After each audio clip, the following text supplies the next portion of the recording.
South ఇండియాలోనే అతి తక్కువ ధరలకి రత్నాలను అందించే ఏకైక సంస్థ 6JVR. Welcome to Suman TV. నేను మీ నాగరాజ్ బైర్సిటీని. గడిచిన 3 రోజులుగా ఏపీలో చాలా అంశాలు ఒకే ఉత్కంఠకు దారి తీస్తున్నాయి, చర్చకు కూడా దారి తీస్తున్నాయి. ఏంటంటే అసలు మొదట పవన్ కళ్యాణ్ గారు సీఎం, లోకేష్ గారు డిప్యూటీ సీఎం అనే చర్చతో అంత మొత్తం ఏపీ అంతా కూడా ఒక ప్రకంపనలు సృష్టించనుకోవచ్చు. అయితే ఇదే పార్లర్గా మరో విషయం కూడా తెరపైకి వచ్చింది. త్వరలో మెగాస్టార్ చిరంజీవి గారికి రాష్ట్రపతి పదవి ఇవ్వబోతున్నారని ఒకరంటే, ఇంకొకరు కాదు ఉపరాష్ట్రపతి ఇవ్వబోతున్నారనేది కూడా ఉంటుంది. ఇప్పటికే పద్మవిభూషణ్ అవార్డుతో అసలుకు ఎవరెస్ట్ శిఖరానికి ఎదిగిన మెగాస్టార్ చిరంజీవి గారిని మరొక పదవి అంటే రాష్ట్రపతి, దేశ ప్రథమ పౌరుడి పదవి వరించబోతోందా అన్న చర్చ చాలా ఆసక్తికరంగా ఉంది. అయితే ఎందుకు ఇలాంటి వస్తుంది? నిజంగా అలాంటి అవకాశం ఏమైనా ఉందా? అలాంటి చర్చ జరుగుతుందా? బీజేపీలో అలాంటిది ఏమైనా ఉందా? ఇక్కడ ఒకటే మనం టెక్నికల్గా చూసుకోవాలి. మెగాస్టార్ చిరంజీవి గారిని మా ప్రాపర్టీ అని ఇప్పటికీ కూడా కాంగ్రెస్ పార్టీ ఓన్ చేసుకుంటుంది. మరి బీజేపీ ఎందుకు ఆలోచిస్తోంది చిరంజీవి గారిని నిజంగా రాష్ట్రపతి కుర్చీలో కూర్చోబెట్టాలని అనుకుంటుందా లేదా అన్న వివరాలు తెలుసుకోవాలంటే ఈరోజు మనతో ఉన్నారు Suman TV chief editor Keshav గారు మనతో ఉన్నారు. నమస్తే కేశవ్ గారు. నమస్తే. ఓకే, మనం చూస్తున్నాం గత 3 రోజుల నుంచి మీరు వీడియోలు చేశాము, మనం వీడియోలు చేశాము. అంటే ప్రస్తుతం లోకేష్ గారికి డిప్యూటీ సీఎం అవ్వాలి అనే ఒకరు ఎవరైతే శ్రీనివాస్ రెడ్డి గారు ఆ ప్రస్తావన తీసుకొచ్చారు, అక్కడితో అగ్గి రాచుకుంది. ఆయనకు డిప్యూటీ సీఎం ఇస్తే పవన్ కళ్యాణ్ గారికి సీఎం ఇవ్వాలి అనేది. అది దావోస్లో దానికి స్వస్తి పలికారు చంద్రబాబు నాయుడు గారు. ఇవన్నీ వద్దు, మనం అభివృద్ధిపై ఫోకస్ చేస్తామని. దానికి స్వస్తి పలికారు అనుకుంటే ఇప్పుడు ఒకటే చర్చ 3 రోజుల నుంచి ప్యారల్గా దాంతోపాటు నడుస్తుంది. మెగాస్టార్ చిరంజీవి గారు ఇప్పటికే పద్మవిభూషణ్ అవార్డు పొంది ఆయన ఎవరెస్ట్ శిఖరానికి చేరువలో ఉన్నారు. ఆయన అంతటి వ్యక్తి. ఆయనకు మళ్ళా కూడా కేంద్రం ఆలోచిస్తోంది రాష్ట్రపతి కుర్చీలో మెగాస్టార్ చిరంజీవి గారిని కూర్చోబెట్టాలి అని. రాష్ట్రపతి అంటున్నారు, కొంతమంది ఉపరాష్ట్రపతి అంటున్నారు. నిజంగా ఏంటి అసలు ఈ చర్చ ఏంటి? ఇదంతా నిజంగా ఎన్డీఏ కూటమి ఆలోచిస్తోందా? అంటే ఇప్పటికే పవన్ కళ్యాణ్ గారు డిప్యూటీ సీఎంగా ఉన్నారు, త్వరలో నాగబాబు గారు కూడా రాష్ట్ర క్యాబినెట్లో చేరబోతున్నారు అంటున్నారు.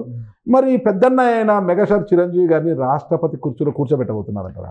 అంటే ఒక ఎగ్జామినేషన్ ఏంటంటే ఎవరి అంచనాలను వాళ్ళు వేసుకోవచ్చు. అందులో భాగంగానే ఖాళీగా ఉన్న పదవులు, ఖాళీ అవ్వబోతున్న పదవులు ఇవన్నీ కూడా లెక్కలేసుకొని వాళ్ళకి నచ్చినటువంటి నాయకుడిని ఆ స్థానంలో ఊహించుకోవడం అనేది సోషల్ మీడియా పుణ్యం అది. కాబట్టి దాన్ని మనం ఎవరిని ఖండించలేము. బట్ వాస్తవాల పరంగా చూసినప్పుడు చిరంజీవి గారి స్థాయి, చిరంజీవి గారికి ఉన్నటువంటి అభిమానగణం, అలానే చిరంజీవి గారిని ఏ స్థానంలో పెడితే, ఎందుకంటే ఆయన రాజకీయ నాయకుడు కాదు ఇప్పుడు, కరెక్ట్, ఆయనకు ఉన్నటువంటి సోషల్ ఇమేజ్, ఒక గౌరవప్రదమైనటువంటి వ్యక్తిని ఏ విధంగా గౌరవిస్తే మన గౌరవం పెరుగుతుంది, ఇదే కదా చర్చ. పద్మవిభూషణ్కి సంబంధించి కూడా ఫస్ట్ మనం ఒక వీడియో చేసాం. ఆ వీడియో చేసినప్పుడు మొన్నే కదా పద్మభూషణ్ ఇచ్చారు అంటే మొన్నే కదా అంటానికి అవకాశం లేదు, ఎందుకంటే అప్పటికి 13 ఏళ్ళు అయిపోయింది పద్మభూషణ్ వచ్చి. కరెక్ట్. ఆయనకి పద్మవిభూషణ్ ఎందుకు ఇవ్వకూడదు అంటే చిరంజీవి గారిని కూడా క్రాస్ చెకింగ్ కోసం మాట్లాడితే మన వైపు నుంచి అసలు ఎలాంటి ప్రపోజల్ లేదని చెప్పాను, గవర్నమెంట్స్ వైపు నుంచి లేదు. బట్ సెంట్రల్ గవర్నమెంట్ నామినేట్ చేసింది, అది మనకి ఢిల్లీ నుంచి వచ్చినటువంటి ఇన్ఫర్మేషన్. అప్పుడు పద్మవిభూషణ్ అంటే నిజంగా ఇస్తున్నారా లేదా అని ఒక సందేహం వచ్చింది. బట్ వారం తర్వాత అది రియాలిటీలో అనౌన్స్మెంట్ అయింది.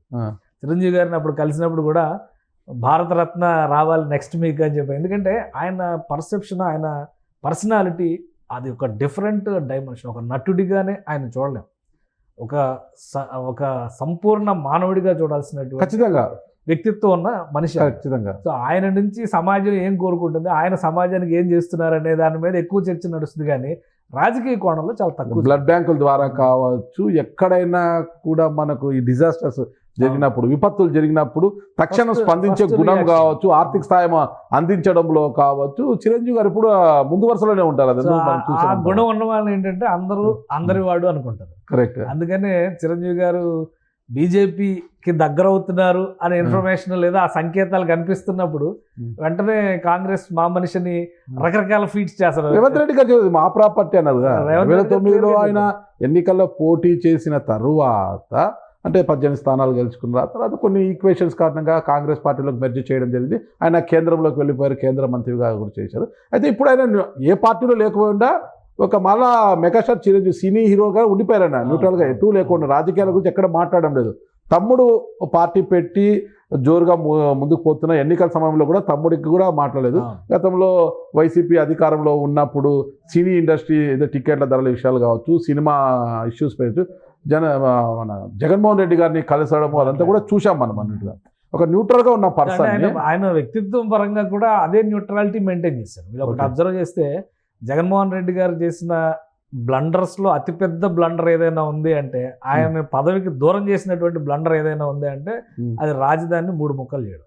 కానీ చిరంజీవి గారు దాన్ని సమర్థించారు. అవును, అధికార వికేంద్రీకరణ జరుగుతుంది అనేటువంటి రీతిలో ఆయన అభిప్రాయం ఆయన చెప్పారు. కరెక్ట్. ఇప్పుడు రైట్ ఆర్ రాంగ్ ఎటో ఒక సైడ్ ఉండాలి, భావ వ్యక్తీకరణ ఆయన వ్యక్తపరిచారు. అదే సమయంలో సినిమా థియేటర్లకు సంబంధించి టికెట్ల పెంపు అనేటువంటి, టికెట్ల ధరల తగ్గింపు అనేటువంటి చర్చ వచ్చినప్పుడు అదే వ్యక్తి వెళ్ళి డిఫర్ అయ్యారు. కరెక్ట్. అంటే ఆయన తన వ్యక్తిత్వాన్ని, ఆ సందర్భంలో తన అభిప్రాయాల్ని, తన భావ వ్యక్తీకరణ స్వేచ్ఛని ఆయన సంపూర్ణంగా ఉపయోగించుకున్నారు. సో ఇప్పుడు ఇక్కడ జరుగుతున్న దానిలో కూడా ఏంటంటే, బీజేపీ చిరంజీవి గారిని ఆహ్వానిస్తుంది. పవన్ కళ్యాణ్ గారు, చంద్రబాబు నాయుడు గారు ప్రమాణ స్వీకారం చేసిన రోజునే చిరంజీవి గారిని, పవన్ కళ్యాణ్ గారిని ఇద్దరిని చేతులు పట్టుకొని ప్రధానమంత్రి నరేంద్ర మోడీ అభివాదం చేసిన రోజు నుంచి ఈ చర్చ నడుస్తూనే ఉంది. ఓకే. ఆ తర్వాత జరిగిన క్రమంలోనే కదా ఆయనకి అవార్డులు అంటే పద్మవిభూషణ్ రావడం కానీ, దానికి అంతకంటే ముందర ఆయన్ని ప్రత్యేకంగా అల్లూరి సీతారామరాజు విగ్రహ ఆవిష్కరణ సందర్భంలో ప్రత్యేక ఆహ్వానితుడిగా ఆయన పిలవడం కానీ, మొన్న ఢిల్లీలో సంక్రాంతి ఉత్సవాలు అక్కడ ఆయన ముఖ్య అతిథిగా, ఆయన్ని ప్రత్యేకమైనటువంటి ఆహ్వానితుడిగా ఆయన గౌరవించడం కానీ ఇవన్నీ జరిగినాయి. సో అంటే కేంద్ర ప్రభుత్వం, ముఖ్యంగా బీజేపీ అధిష్టానం ప్రతి సందర్భంలో చిరంజీవి గారికి తమకి ఉన్నటువంటి సాన్నిహిత్యాన్ని ప్రజల ముందర ప్రదర్శించేటువంటి ప్రయత్నం చేస్తూ వస్తుంది. రాష్ట్రపతి పదవి ఇచ్చే స్థాయిలో ఈ సాన్నిహిత్యం ఉందా లేదా అనేది ఒక చర్చ. ఒకసారి టెక్నికాలిటీస్ ప్రకారం మనం చూస్తే, రాష్ట్రపతి పదవి ఖాళీ అవ్వాలంటే 2027 వరకు ఆగాలి. ఖచ్చితంగా. 2025 ఇంకా 2 ఏళ్ల సమయం, ఇంకా 2 ఏళ్ల సమయం ఉంది. సో ఈ రోజు రాష్ట్రపతి పదవి రావడానికి అవకాశం ఉంటుంది. లేదు. ద్రౌపది ముర్ము గారు ఉన్నారు. ప్లస్ ఇంకొకటి బీజేపీ ఈక్వేషన్స్ మనం చూస్తే, గతంలో వాజ్పేయి గారు గవర్నమెంట్ ఉన్నప్పుడు బీజేపీ మొదటిసారిగా ఒక మైనారిటీ, అంటే అంతకు ముందర జాకిర్ హుస్సేన్ గారు కూడా చేశారు రాష్ట్రపతిగా, కానీ బీజేపీ అధికారంలో ఉండగా అబ్దుల్ కలాం గారిని ప్రెసిడెంట్ పొజిషన్లో కూర్చోబెట్టారు. సో ఆ తర్వాత, ఎందుకంటే ఆయన ఒక intellectual, missile man of India కదా, అందరూ ఆమోదించాల్సిన పరిస్థితి వచ్చింది. దానికి కూడా అప్పుడున్న కాంగ్రెస్ పార్టీ పోటీ పెట్టిన పరిస్థితి వచ్చింది అభ్యర్థిత్వాల విషయంలో. సో ఈసారి నరేంద్ర మోడీ గారి ఆధ్వర్యంలో రామ్నాథ్ కోవింద్ మొదట వచ్చినటువంటి రాష్ట్రపతి, ఆయన ఎస్సీ వర్గానికి చెందినటువంటి, తర్వాత ఎస్టీ మహిళ, ట్రైబల్, సో గిరిజన మహిళ. ఇంతవరకు అసలు ట్రైబల్ ప్రెసిడెంట్ లేరు ఇండియా, గిరిజన మహిళ. ఒక ఈక్వేషన్ ని బీజేపీ అధినాయకత్వం ఫాలో అవుతూ ఉంది. ఈసారి చిరంజీవి గారి చర్చ జరగడానికి కానీ, ఈ ప్రాతిపదిక రావడానికి కానీ ఒక ఆస్కారం ఏంటంటే, ఈసారి దక్షిణాది రాష్ట్రాల నుంచి రాష్ట్రపతి ఎంపిక జరగాలి అనేటువంటి అంశం పైన బీజేపీలో ఇప్పటికీ ఒక అభిప్రాయ సేకరణ జరిగింది అంతర్గతంగా కేంద్ర పార్టీ స్థాయిలో. ఎవరైనా కావచ్చు. ఒక ఎగ్జంప్షన్ చిరంజీవి గారి మీద కూడా ఒక బాణం వేసి ఉండొచ్చు. ఎప్పుడో మనం దక్షిణాది నుంచి తీసుకుంటే నీలం సంజీవ్ రెడ్డి గారిని చూస్తాం మనం. ఇంకా తర్వాత మనకి ఎవరు లేరు. తెలుగు రాష్ట్రాల నుంచే మనం రాష్ట్రపతుల కేటగిరీలో మనం పెద్దగా ఫోకస్ పెట్టం. కానీ నీలం సంజీవ్ రెడ్డి గారు పొలిటీషియన్ కాబట్టి బాగా మనకు గుర్తున్నటువంటి, ఆంధ్రప్రదేశ్కి మొదటి ముఖ్యమంత్రి కాబట్టి ఆయన గుర్తుపెట్టుకుని ఉంటాం. బట్ వివి గిరి గారు అయ్యారు, ఆయన తెలుగు వ్యక్తే. ఇంకా చెప్పాలంటే సర్వేపల్లి రాధాకృష్ణన్ గారు, ఆయన తెలుగు కుటుంబానికి చెంది తమిళనాడులో పుట్టినటువంటి తెలుగు వ్యక్తి, ఆయన అయ్యారు. ఇంకా చెప్పాలంటే జాకిర్ హుస్సేన్ గారు కూడా, రాష్ట్రపతి అయిన జాకిర్ హుస్సేన్ గారు కూడా హైదరాబాద్ వాస్తవ్యుడు. సో ఆయన నలుగురు తెలుగు నేల నుంచి రాష్ట్రపతి పదవికి రిప్రజెంట్ చేసినాడు ఆ దక్షిణాది రాష్ట్రం. సో ఆ ఈక్వేషన్స్ చూస్తే మళ్ళీ ఇంకోసారి ఆంధ్రప్రదేశ్ లేదా తెలంగాణకి అవకాశం వస్తుందా, మిగతా 3 రాష్ట్రాల్లో చూస్తారా?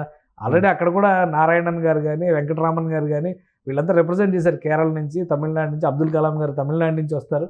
సో ఈ ఈక్వేషన్స్ ఉన్నాయి కాబట్టి ఆ అంతర్గతమైనటువంటి చర్చలు జరిగేటువంటి సందర్భంలో మేబీ ప్రాబబుల్స్లో చిరంజీవి గారి పేరు వచ్చి ఉండొచ్చు, కానీ ఇమీడియట్గా దాన్ని ఫైనల్ చేసేటువంటి అవకాశాలు ఇప్పట్లో లేవు. ఇప్పుడు మీరు అన్నారు ఇక వైస్ ప్రెసిడెంట్ పోస్ట్ గురించి ఆలోచిస్తే కూడా, vice president is a default chairman of Rajya Sabha. అంటే రాజ్యసభ ప్రొసీడింగ్స్ తెలిసి రాజ్యసభను నడిపేటువంటి సామర్థ్యం ఉన్నటువంటి వాళ్ళకి అవకాశం ఇస్తారు. చిరంజీవి గారు రాజ్యసభ సభ్యుడిగా ఆల్రెడీ పనిచేశారు కాబట్టి ఆయనకి రాజ్యసభ ప్రొసీజర్స్ మీద అవగాహన ఉంది. కాబట్టి ఆయనకి ఇవ్వచ్చేమో అని ఒక ఎజంప్షన్ నడుస్తుంది. బట్ రాజ్యసభ నడిపేటువంటి విధానంలో పార్టీ ముద్ర అనేది చాలా అవసరం. ఖచ్చితంగా బీజేపీ ఏతర వ్యక్తులకి అవకాశం ఇస్తారా? అయితే ధన్ఖడ్ గారికి ఇచ్చారు. ఆయన chief justice of west Bengal high court. So ఆ ఎక్స్పీరియన్స్ దృష్టిలో పెట్టుకుని ఆయనకు ఒక అవకాశం ఇచ్చారు కాబట్టి చిరంజీవి గారికి కూడా రావచ్చు కదా, ఇది ఒక అసంప్షన్.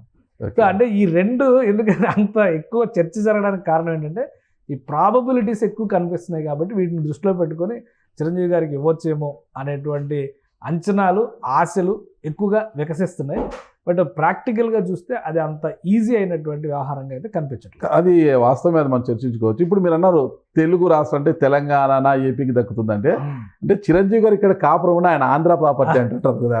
ఒకవేళ అది అవకాశం వస్తే అది ఆంధ్రాకు వచ్చిన అవకాశంగా చూడొచ్చా, తెలంగాణకు వచ్చిన అవకాశంగా చూడొచ్చు అంటారా? ఖచ్చితంగా మీరు ఒక విషయం గమనించండి, చిరంజీవి గారికి పద్మ విభూషణ్ ఇవ్వగానే గౌరవ సత్కారం చేసిన తెలంగాణ ప్రభుత్వం. కరెక్ట్. అప్పుడు మనం ఆయన తెలంగాణ వాడిగా చూడాలా, ఆంధ్ర వాడిగా చూడాలా? తెలంగాణ అప్పుడు విమర్శలు వచ్చాయి. జగన్మోహన్ రెడ్డి గారు కనీసం నాకు గౌరవం కూడా. ఎస్పి బాలసుబ్రహ్మణ్యం లాంటి వ్యక్తికి, మంగళంపల్లి బాలమురళీకృష్ణ లాంటి వ్యక్తికి తమిళనాడు కోటాలో పురస్కారాలు వచ్చినాయి, పద్మ పురస్కారాలు అక్కడ ఆ కోటాలో వచ్చినాయి. కాబట్టి వీళ్ళు వీటికి అతీతమైనటువంటి వ్యక్తులు. అంటే ఒకటి నాకు అనిపిస్తుంది ఏంటంటే ఇమీడియట్గా ఉన్నటువంటి ప్రివిలేజ్ ఆప్షన్ చిరంజీవి గారు నాకున్నటువంటి సమాచారం ప్రకారం చూసినా కానీ 99% రాజ్యసభ సభ్యుడు అవడం అనేది ఖాయంగా కనిపిస్తుంది. దానికి పెద్ద ఎక్కువ 2 ఏళ్ళు ఆగాల్సిన అవసరం లేదు, 2027 దాకా ఆగాల్సిన అవసరం అంతకంటే లేదు. ఫిబ్రవరి మార్చి ఎండింగ్ లోపు రాజ్యసభలో మీకు ఆల్రెడీ తెలుసు, రాజ్యసభ స్ట్రక్చర్లో ప్రెసిడెంట్ నామినేటెడ్ మెంబర్స్ ఉంటారు, 12 స్థానాలు ఉంటాయి. వాటికి రాజకీయాలకి అతీతమైనటువంటి వ్యక్తుల్ని నామినేట్ చేసేటువంటి అవకాశం. అఫ్ కోర్స్ గవర్నర్ కోటా లాగా రాజ్యసభలో రాష్ట్రపతి కోటా కేంద్ర ప్రభుత్వం సిఫార్సుతోనే చేస్తారు. అయితే లాస్ట్ ఒక 4 years నుంచి మనం చూస్తే కనుక కేంద్ర ప్రభుత్వం, ముఖ్యంగా నరేంద్ర మోడీ ఆధ్వర్యంలో ఉన్నటువంటి కేంద్ర ప్రభుత్వం ఈ నామినేటెడ్ కోటాలో కళారంగాలకు చెందినటువంటి వ్యక్తుల్ని, సమాజ సేవా తత్పరుల్ని అందులో రికమెండ్ చేస్తుంది. ఇప్పుడు సుధామూర్తి గారు ఉన్నారు, ఆమెకి ఏ రాజకీయంతో సంబంధం లేదు, ఆమె రాజ్యసభ మెంబర్. మనకి సంబంధించే రాజమౌళి గారు ఫాదర్, అలా చెప్పడం చాలా తప్పు. కానీ విజయేంద్ర ప్రసాద్ గారు, ఆయనకు వ్యక్తిత్వం ఉంది, ఆయన రాజమౌళి గారి కంటే ముందు ఎదిగినటువంటి వ్యక్తి. బట్ రాజమౌళి గారు ఇంకా ఎదిగారు కాబట్టి, ప్రపంచ స్థాయి అయ్యారు కాబట్టి ఆయన ఫాదర్ అని చెప్పాల్సిన పరిస్థితి వస్తే, ఆయన 2022లో రాజ్యసభ మెంబర్ అయ్యారు. ఆయన కూడా 2027 వరకు 28 వరకు 6 సంవత్సరాల టెన్యూర్ ఉంది కాబట్టి ఇంకా ఆయనకి 3.5 సంవత్సరాల దగ్గర ఆయనకి టైం ఉంది. అంటే వీళ్ళందరూ కూడా ఆ కోట. ఇంకా తమిళనాడు నుంచి ఇళయరాజా గారు, స్వర చక్రవర్తి అంటాం కదా మనం, ఇళయరాజు అంటాం కదా, ఆయనకి నామినేట్ చేశారు. సో అదే తరహాలో ఈసారి రాజ్యసభ సీట్లు 4 ఖాళీ అయినాయి. 370 ఆర్టికల్ రద్దు చేసిన తర్వాత రాజ్యసభ స్థానాల సంఖ్య కూడా 245 నుంచి 250కి పెరిగేటువంటి వెసులుబాటు according to article 80 of Indian constitution అక్కడ ఏర్పాటు జరిగింది. కాబట్టి రాజ్యసభ సీట్లు 8 ఖాళీ ఉంటే అందులో 4 జమ్మూ కాశ్మీర్ కోటాలో ఉన్నాయి, 4 నామినేటెడ్ పోస్టులు ఖాళీ ఉన్నాయి. నామినేటెడ్లో ఖచ్చితంగా కళా సేవా రంగాలకు సంబంధించినటువంటి వ్యక్తుల్ని నామినేట్ చేసేటువంటి అవకాశం ఉంది. కేంద్ర ప్రభుత్వం, ముఖ్యంగా బీజేపీ అధిష్టానం చిరంజీవి గారిని 2 తెలుగు రాష్ట్రాలతో పాటు సౌత్ ఇండియాలో, ముఖ్యంగా తమిళనాడులో కూడా చిరంజీవి గారికి మంచి ఫాలోయింగ్ ఉంది. ఎందుకంటే ఆయన ఎదుగుదలంతా మద్రాసు నుంచే జరిగింది. సో ఈ అంశాలన్నింటినీ దృష్టిలో పెట్టుకొని చిరంజీవి గారిని నామినేట్ చేయాలనేటువంటి విషయంలో దాదాపు ఫైనల్ ఒపీనియన్కి వచ్చినట్టుగా ఒక సమాచారం ఉంది. కాబట్టి ఈ నెలన్నర రోజుల్లోనే దీనిపైన ఒక అప్డేట్ వచ్చేటువంటి అవకాశం ఉంది. రాష్ట్రపతి, వైస్ ప్రెసిడెంట్ ఇవన్నీ ప్రస్తుతానికి ఊహాగానాలు మాత్రమే. రాజ్యసభ సభ్యుడు అవడం అయితే మాత్రం ఖచ్చితంగా విశ్వసించాల్సినటువంటి అంశంగా కనిపిస్తుంది. నాగబాబు గారికి దక్కని రాజ్యసభ మెగాస్టార్ చిరంజీవి గారికి వస్తుందంటారా? అంటే ఒకటి, నాగబాబు గారు పొలిటికల్ ఎఫిలియేషన్స్ లో ఉన్నటువంటి వ్యక్తి. ఆయన రాజకీయ, ఆయన క్లియర్ గా జనసేన పార్టీ పిఏసి సభ్యుడు, ఆయన ప్రధాన కార్యదర్శిగా, పార్టీ ప్రధాన కార్యదర్శిగా కూడా ఆయన నడిపారు. ఎన్నికల ప్రచారాల్లో పాల్గొన్నారు. పవన్ కళ్యాణ్ గారు ఎంత కష్టపడ్డారో అంతే కష్టాన్ని ఆయన కూడా చూశారని రాజకీయ ముద్ర ఉన్నటువంటి వ్యక్తి. హైక్వేషన్ లో కదా ఏపీ క్యాబినెట్ తీసుకోవాలనుకుంటున్నారు. ఒకవేళ నాగబాబు గారిని పంపించాలని అనుకుంటే కనుక రాజ్యసభకి మొన్న జరిగినటువంటి 3 అపాయింట్మెంట్స్ జరిగినాయి కదా, వైసీపీ నుంచి రిజైన్ చేసినటువంటి సభ్యులు మళ్ళీ ఇక్కడ నుంచి రీఅడ్జస్ట్మెంట్ జరిగే, కృష్ణయ్య గారు మళ్ళీ తెలంగాణ అయినా కానీ ఆంధ్ర కోట నుంచి ఆయన రాజ్యసభ సభ్యుడు అయ్యారు. అక్కడి నుంచి చూస్తే కనుక తెలుగుదేశం కోటలో సానా సతీష్ అయ్యారు. సో వీళ్ళు ఎలా అయితే అయ్యారో అదే తరహాలో ఒక మోపిదేవి వెంకటరమణ తప్ప బేద మస్తానరావు, ఆయన ముగ్గురు మళ్ళీ రిజైన్ చేసిన వాళ్ళు 2 వాళ్ళే అయ్యారు. సో బీజేపీ కోటా కింద ఒకటి, ఊరికి పార్టీలు మారినాయి అంతే. బట్ ఏంటంటే సభ్యులు అయ్యారు. అదే సమయంలో నాగబాబు గారికి ఇచ్చి ఉండేవాళ్ళు రాజకీయ కోటాలో వచ్చే లేకనేది. ఇది రాజకీయ కోట కాదు, రాష్ట్రపతి కోట కాబట్టే కొంత ఆలస్యం జరుగుతుంది. చిరంజీవి గారు రాజకీయాలతో సంబంధం లేకుండా ఉన్నాయి. నిజానికి ఆయన కాంగ్రెస్ పార్టీలో ప్రాథమిక సభ్యత్వానికి రాజీనామా చేశారా లేదా అనేది ఒక $1 మిలియన్ క్వశ్చన్. ఎవరికి తెలియదు కదా అసలు. ఇంకా ఆయన ఏమి పంపలేదని వీళ్ళు అంటున్నారు. అవును, నేను రాజీనామా చేయలేదని ఆయన కూడా చెప్పట్లేదు ఎక్కడ. బట్ బీజేపీతో అసోసియేషన్ మాత్రం, ముఖ్యంగా కేంద్ర నాయకత్వంతో అసోసియేషన్ మాత్రం కొనసాగుతుంది. కిషన్ రెడ్డి గారు, బండి సంజయ్ గారు మంత్రి పదవులు, కేంద్ర మంత్రి పదవులు తీసుకున్నాక ఫస్ట్ ఆయన్నే కలిశారు. రాజకీయ పరమైన సంబంధాలు కాదు కదా అవన్నీ కూడా. అవును, అదే అందుకని అంటే ఆయన ఒక గురు స్థానంలో పెట్టుకొని లేదా ఒక మంచి మిత్రుడి స్థానంలో పెట్టుకొని ఒక మార్గదర్శి అనేటువంటి భావనతో వీళ్ళందరూ నడుస్తున్న పరిస్థితి కనిపిస్తుంది. సినిమా ఇండస్ట్రీలో కూడా ఇప్పుడు దాదాపు అదే వాతావరణం ఉంది. చిరంజీవి గారిని మించిన వ్యక్తి ఎవరు లేరు. కరెక్ట్. ఇంకోటి ఏంటంటే రాష్ట్రపతి, వైస్ ప్రెసిడెంట్ లాంటి పొజిషన్స్ వస్తే చిరంజీవి గారికి ప్రాణ ప్రధానమైనటువంటి నటనకు దూరం అవడం అనేది అది చాలా కష్టమైంది. ఎందుకంటే 2009లో ఆ వియోగం ఉంది చూడండి, ఒక 9 ఏళ్ల పాటు దాదాపు జరిగింది. అది చాలా ఇబ్బందికరమైనటువంటి సందర్భంగా ఆయనే చెప్పారు. సో ఈసారి మళ్ళీ అలాంటి చేరిక చివరి నిమిషం వరకు. ఒకసారి మనం దీనికి ఒక ఉదాహరణగా చెప్పాలంటే అమితాబ్ బచ్చన్ గారిని చూడాలి. రాజీవ్ గాంధీ గారి ఇన్ఫ్లుయెన్స్తో ఆయన రాజకీయాల్లోకి వచ్చిన తర్వాత, నటనకి స్వస్తి పలికిన తర్వాత ఆయన అనుభవాలు చూసి మళ్ళీ జీవితంలో రాజకీయాల గురించి మాట్లాడలేదు. ఆయన రాజకీయంగా ఉండే ఏ పదవుల్లోకి ఆయన రాలేదు. ఇలాంటి హుందాగా పెద్దరికంతో కూడినటువంటి గౌరవప్రదమైనటువంటి పదవుల విషయంలో మాత్రం ఆయన కొంతవరకు ఆయన తలొగ్గారు. ఇప్పుడు 80 ఏళ్ళు దాటినా కానీ ఆయన నటనా ప్రస్థానాన్ని కొనసాగిస్తున్నారు. చనిపోయే వరకు నేను నటిస్తూనే ఉంటానని చెప్పాను. కరికిలో కూడా అద్భుతమైనటువంటి హీరో ఆయనే కదా. ఆయన హీరో, ప్రభాసే సపోర్టింగ్ క్యారెక్టర్ అందులో చెప్పాలంటే. పార్ట్ 2 ఎలా ఉంటుందో చూడాలి మనం.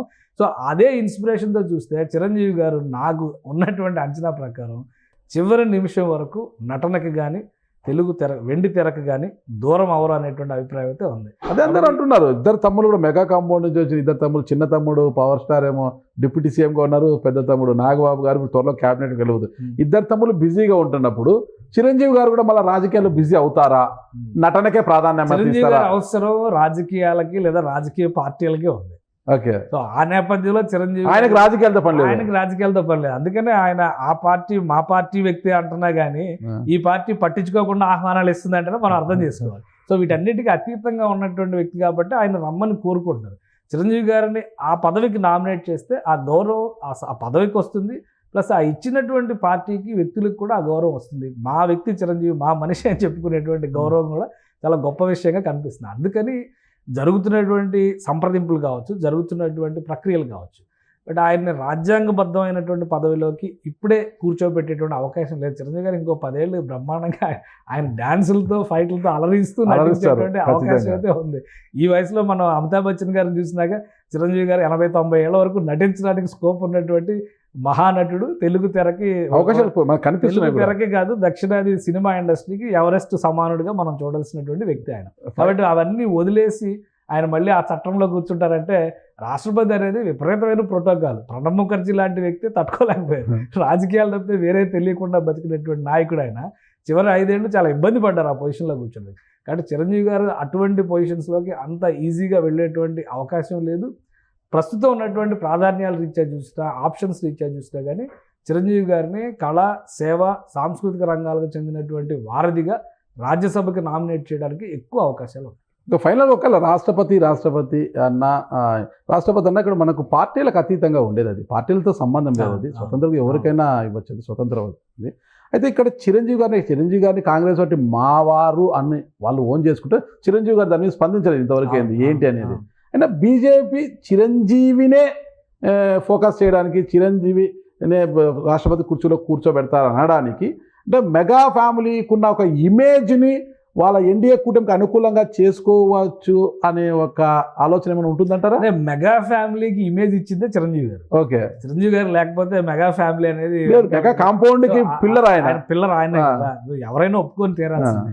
అయితే చిరంజీవి గారు రాజకీయాలకు మాత్రం దూరంగా ఉండాలని డిసైడ్ అయ్యారు. ఆయన మీరు ఒక విషయం గమనిస్తే పవన్ కళ్యాణ్ గారిని విపరీతమైనటువంటి భాషతో తిట్టిన సందర్భంలో కూడా ఆయన పెదవి విప్పలేదు. ఎక్కడ ఎంతమంది మీడియా మిత్రులు అడిగిన ప్రశ్నలు కూడా ఆయన ఒక సమాధానం చెప్పారు. నేను వాటన్నిటి జోలికి వెళ్ళలేదు, కానీ నా తమ్ముడే, నా తమ్ముడిని ఉన్నత స్థానంలో ఉండాలని మాత్రం నేను కోరుకుంటాను. ఖచ్చితంగా అతని పోరాటాన్ని అతను కొనసాగించనివ్వండి అని మాత్రమే చెప్పారు ఆయన. సో ఆ హుందాతనం అనేది ఇప్పుడు అందరికి కావాలి.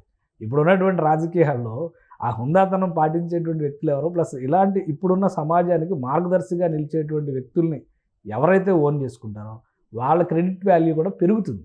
ఓకే. సో అందుకనే బీజేపీ 2 తెలుగు రాష్ట్రాల్లో ఒక ఇమేజ్ ఉన్నటువంటి నాయకుడు, దక్షిణాదిలో మొత్తానికి కూడా అందరికీ తెలిసినటువంటి నాయకుడు, గతంలో రాజకీయంగా కూడా ఆయనకు ఉన్నటువంటి అనుభవాలు వీటన్నిటిని దృష్టిలో పెట్టుకునే బీజేపీ ఇప్పుడు ఆయన్ని ఓన్ చేసుకునేటువంటి ప్రయత్నం చేస్తుంది. ఈ రోజు కాదు, గత 6 ఏళ్లుగా 7 ఏళ్లుగా జరుగుతున్నటువంటి ప్రక్రియ ఇది.